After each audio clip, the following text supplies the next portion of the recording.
Meus caros amigos e amigas, vocês estão no canal Espiritismo Explicado, eu sou Lazarino Barbo.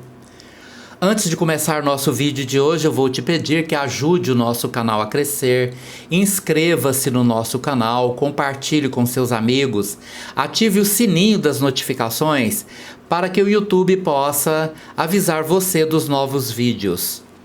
Hoje vamos dar continuidade ao estudo da mediunidade, nessa série de estudos que nos conduz a aprender mais sobre mediunidade. Este nosso estudo tem como base um magnífico livro de Martins Peralva chamado Estudando a Mediunidade. Seria muito bom que você comprasse esse livro para que você pudesse acompanhar os estudos aqui juntamente com sua leitura, para que você pudesse então aprimorar o seu conhecimento mais e mais ainda.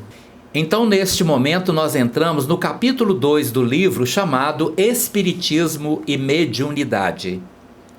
É preciso entender que espiritismo é uma coisa, mediunidade é outra.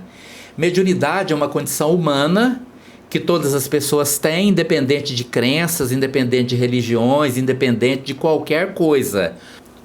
Porém, espiritismo foi uma metodologia criada por Allan Kardec, onde você estuda a mediunidade, aplica a mediunidade sob determinados padrões que são especificados na codificação de Allan Kardec. Martins Peralva começa perguntando: que devemos buscar na mediunidade? Como devemos considerar os médiuns? Que nos podem oferecer o espiritismo e o mediunismo? Observa que separa, né? Espiritismo e mediunismo são coisas distintas. Essas três singelas perguntas constituem o esboço do presente capítulo. Em que pese ao extraordinário progresso do Espiritismo, neste seu primeiro século de existência codificada, qualquer observador notará que os seus variegados ângulos ainda não foram integralmente apreendidos, inclusive por companheiros a ele filiados. Ou seja, nem o Espiritismo atingiu o seu auge da disseminação e da compreensão. Nós estamos muito longe ainda de compreender toda a extensão do Espiritismo e o papel do Espiritismo numa nova civilização que está começando a ser construída na Terra. Mesmo aqueles que se dizem espíritas também não conhecem. Sabem muito pouco do Espiritismo porque normalmente estudam pouco, misturam muito suas crenças, misturam muito sua maneira de entender o Espiritismo com situações, com conhecimentos e coisas que absolutamente não tem nada a ver com o Espiritismo. Por isso, muitas pessoas afiliadas ao Espiritismo conhecem muito pouco do próprio Espiritismo, praticam a mediunidade, frequentam os centros espíritas, fazem tratamentos espirituais, mas conhecem quase nada dos fundamentos da doutrina espírita.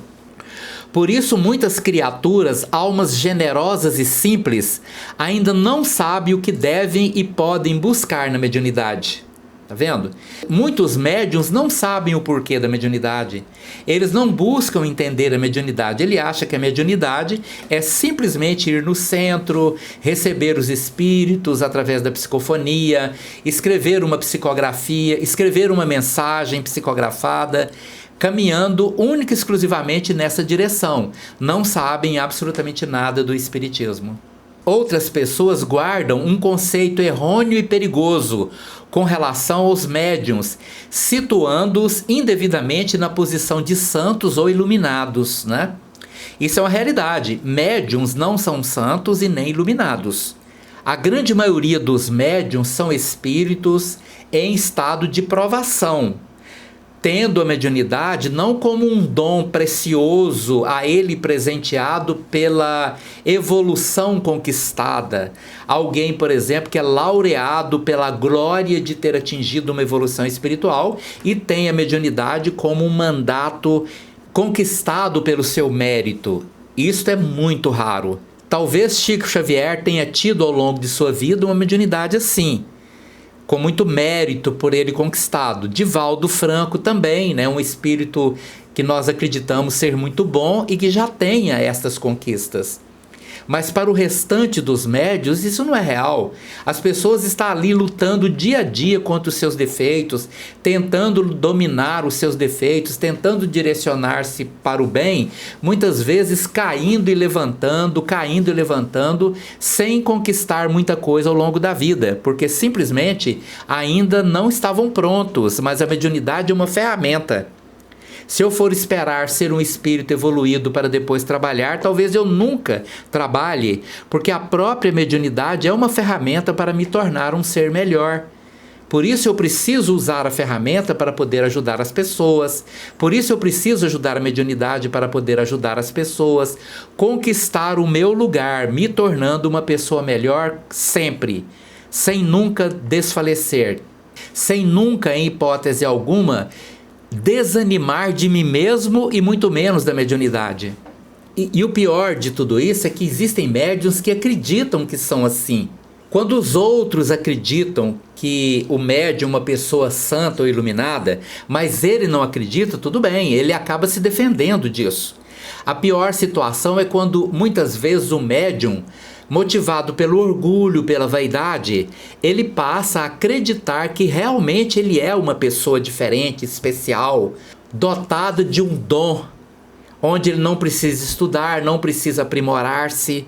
E é exatamente aí que nascem as piores quedas, porque a pessoa acaba acreditando numa falsa premissa de que ele é alguém, que ele é possuidor de dons, que ele definitivamente não possui. Ele não tem aquilo, ele não é aquilo. Então muitas vezes ele cai pelo orgulho, cai pela vaidade, cai pela arrogância, cai pela empáfia de acreditar que é alguém que ele definitivamente não é. Em resumo, ainda não sabemos, evidentemente, o que o Espiritismo e a prática mediúnica nos oferecem. Nós ainda não sabemos. Tem muita coisa para descobrir. Nós sabemos que a mediunidade é uma ferramenta que nos ajude a usar o amor para cobrir a multidão de nossos pecados. Um dos fundamentos do Espiritismo de que fora da caridade não há salvação, nós precisamos usar a mediunidade como um veículo para a prática da caridade, mas em sua totalidade, tudo aquilo que a mediunidade é capaz de oferecer à humanidade, estamos nos primeiros passos. Ainda vamos descobrir muita coisa nas próximas décadas, nos próximos séculos. A mediunidade será cada vez mais desvendada, chegando então a um ponto em que ela realmente poderá realizar toda a sua totalidade de benefício à humanidade. Há quem deseje irrefletidamente buscar nos serviços de intercâmbio entre os dois planos a satisfação de seus interesses imediatistas relacionados com a vida terrena, como existem os que, endeusando os médiuns, ameaçam-lhes a estabilidade espiritual com sérios riscos para o homem e para a causa, né? É um absurdo, por exemplo, uma pessoa que cai na situação de procurar um serviço mediúnico para poder satisfazer problemas de natureza totalmente voltada para a Terra. É a pessoa que vai buscar um médium para poder, por exemplo, fazer um negócio, quer ser bem-sucedido em um negócio, quer muitas vezes até passar os outros para trás, tentando vender alguma coisa ruim como se fosse boa, e pede a ação dos espíritos para isso. Logicamente que numa casa kardecista isso não é admitido, ou a pessoa é direcionada para não fazer isso, mas existem médiuns que se prestam a esse tipo de atividade. Aquelas pessoas que buscam médiums para poder pedir que um casamento se desfaça para que ela possa conquistar o marido daquela mulher ou a esposa daquele homem. Situações que dizem respeito a induzir alguém ao erro, ou procurando deliberadamente médiums que trabalham com espíritos muitas vezes ignorantes ou obsessores para poder fazer o mal, para poder praticar o mal, para pedir para alguém adoecer, para pedir para alguém morrer, essas coisas. Logicamente, nós espíritas sabemos que esse tipo de indução eletromagnética, ela não tem efeito sobre a pessoa de bem com a vida. Se alguém deseja o mal para mim, e se alguém pede para alguém, encarnado ou desencarnado, fazer o mal para mim, o encarnado pode até agredir o meu corpo, pode até tirar a minha vida, mas não me atingirá espiritualmente, porque eu, sendo um ser melhor, que me tornei uma pessoa melhor, eu me coloco a salvo espiritualmente dos efeitos negativos daquela prática. A pior situação do ponto de vista espiritual é quando alguém me odeia e eu odeio aquela pessoa. Alguém quer me fazer mal e eu faço mal àquela pessoa. Eu devolvo na perspectiva do olho por olho, dente por dente. Isto é a verdadeira queda do espírito, porque ao devolver o mal com o mal, ao odiar quem me odeia, eu me ligo àquela pessoa por uma força eletromagnética que me cola a ela, me prende a ela, fazendo que depois da morte nós decaiamos aí para as regiões umbralinas, num sofrimento que muitas vezes vai durar séculos para poder acabar o efeito de alguma coisa que eu poderia ter evitado, simplesmente não entrando naquela energia de ódio relacionado àquela pessoa. E estas situações de endeusamento dos médiuns, né, elas têm efeitos extremamente negativos, ameaçando a estabilidade espiritual, com sérios riscos para o homem e para a causa. Por que existem riscos para o homem? Porque se eu procurar um espírito voltado para o mal e pedir a ele que ele faça o mal, eu acabo criando vínculos com aquele espírito. E isto pode voltar-se contra mim, porque se eu crio vínculos com um malfeitor, aquele malfeitor pode vir atrás de mim para continuar satisfazendo aquilo que foi presenteado a ele quando eu fui buscar a sua ação para destruir alguém. E outra coisa, faz mal ao homem pela decadência espiritual dele, por ter coragem de se tornar um espírito tão vil a ponto de pedir a alguém que faça o mal no lugar dele. É como pagar alguém para assassinar, é como pagar alguém para destruir a vida de alguém. E inclusive isto respinga na nossa causa, a causa espírita. Pessoas que agiram mal com relação à mediunidade, foram denunciados, foram presos por conta da sua ação relacionada à mediunidade, não tinham nenhum vínculo com o espiritismo, mas como na cabeça dos ignorantes mediunidade é espiritismo, as ações dessas pessoas acabaram respingando no espiritismo, onde muitas pessoas vinculam por ignorância, mas na maioria das vezes por má fé, médiuns decadentes aos efeitos nocivos hipotéticos que nascem na cabeça dessas pessoas por ignorância e por má fé. Então, essas práticas acabam trazendo prejuízos tanto ao homem, o ser humano que procura, quanto à causa espírita que é vinculada por essas pessoas indignas e malfazejas que vinculam mediunidade obrigatoriamente ao espiritismo por desconhecimento ou simplesmente por maldade. E o espiritismo não responde por isso.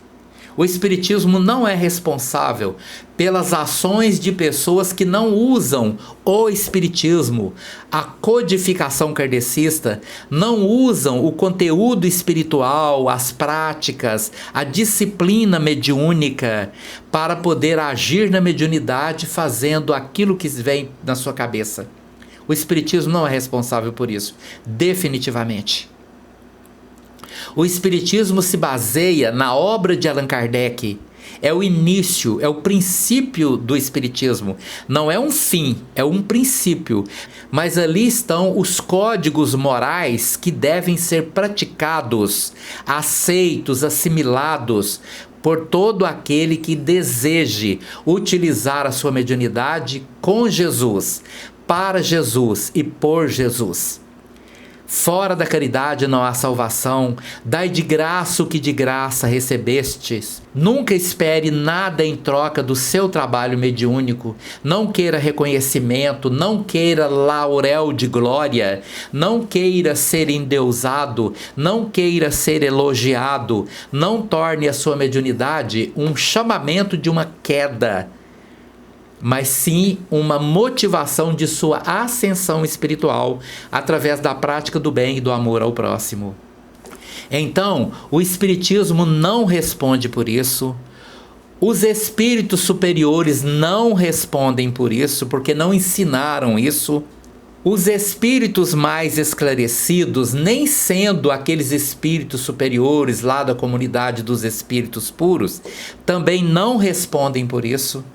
Eles não são responsáveis por isso, porque se você lê, estuda alguma coisa, aprende o certo e depois faz o errado, a responsabilidade é sua, tanto no plano material quanto no plano espiritual. Se você se forma para exercer uma profissão ensinada a você a forma correta de exercer, de praticar, e você faz tudo errado por sua própria conta e risco, logicamente que a responsabilidade é sua.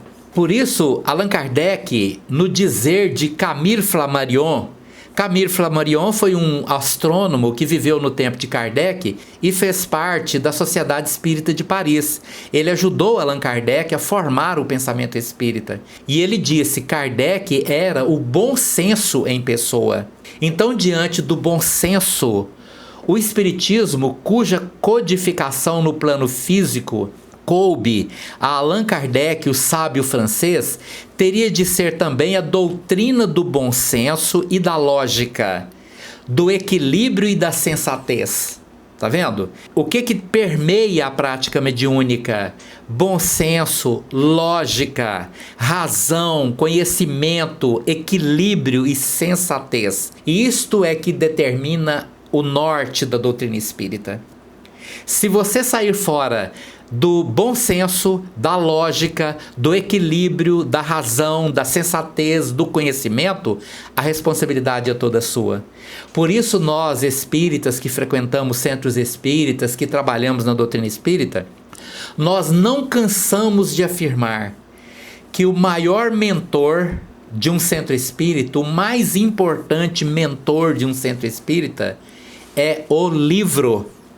É o conhecimento, é o estudo. Grupos mediúnicos que não estudam quase sempre estão fadados à queda, motivadas por a ação de espíritos obsessores que quase sempre entram nas comunicações mediúnicas motivados pela ignorância. Através da ignorância vem a má fé, a má intenção, vem a decadência, a queda do grupo e das pessoas. Por isso, o mentor espiritual mais importante de uma casa espírita é o livro, o conhecimento. Principalmente livros que são de editoras responsáveis, como é o caso da Federação Espírita Brasileira, como essa obra que foi editada pela FEB, Federação Espírita Brasileira, porque você tem a certeza de que todo livro editado por aquela editora passa pelo crivo da razão, pela análise, para saber se aquilo que veio através de médiuns, se aquela mensagem tem a ver com o verdadeiro conteúdo da doutrina espírita. A doutrina espírita é muito clara quando ela afirma para não acreditar em todos os espíritos. Existem espíritos enganadores, embusteiros. Existem espíritos que são voltados para mentir, enganar, falsear a verdade. E se nós nos deixarmos conduzir por eles, nós caímos juntamente com eles.